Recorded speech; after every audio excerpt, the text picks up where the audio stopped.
was something bigger in life itself encased in that small body and struggling to get out. She had told herself that this was mere fancy, a tangent of that feeling she'd had before her outburst that she would likely go out of her mind and end up in the same place as Rupert's fiancée. Nevertheless, it was strange how, since that outburst, the atmosphere in the house had done a complete somersault. Everyone now seemed happy, and the child was the focus of it. It seemed as if the child was going to alter all their lives. No, not seemed. It had already done so. Nell was saying, "Well, who do you think's going to clean this 12-roomed house of yours, Mr. Bailey? Well, what do you think I pay you for? And there's not only 12 rooms. I forgot to tell you there's a granny annex and all. I thought it would do for Mrs. Vidler." There were indecipherable noises from the back, while Fiona said, "Yes, it could, dear." "Over your dead body. Anyway, she's not a granny any more, is she? My God, that face. You know, it's funny about faces. Those clever bods can't alter expressions in their eyes, and it's the eyes that give away age, more than wrinkled skin."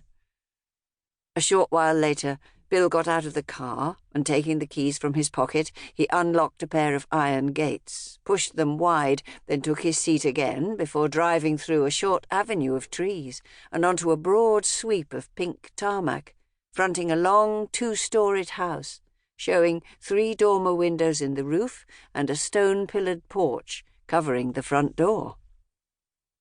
With another key, Bill unlocked the heavy oak door, and pushing this wide, too, he said, "Enter Mrs. Bailey and family." Then looking over his shoulder, he said, "Here are the rest." When Rupert and the 3 boys stepped into the hall, there was silence among them all for a moment. Then it was Katie who said, in a very small voice, You said they'd moved, Dad, but look, there's the carpets and curtains and—" "They go with the house, Katie. And 1 or 2 other things in all. Bits of big furniture here and there, 'cause they're moving into a smaller place. There was only the 2 of them. Their family were grown up and gone." Following Bill, they now walked towards one of the doors at the far end of the hall, and as he pushed it open, he said, "What do you think of that?" No one spoke till Fiona said, "It's a beautiful room." "And you've seen nothing yet, Mrs. B." And they certainly hadn't seen anything yet. The dining room brought gasps from them because the dining table and chairs were still there, also a sideboard and a large leather suite. What was called the study was to them more like a small library, with bookshelves covering 2 walls as well as a huge break-front bookcase.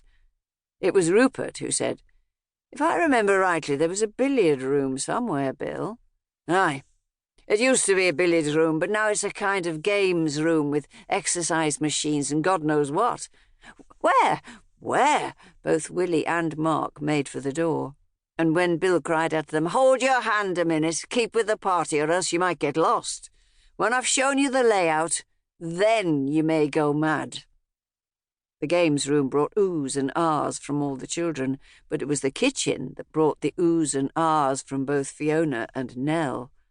"It's something you would dream of," said Nell. "Look at the size of this fridge. My, it'll take some filling.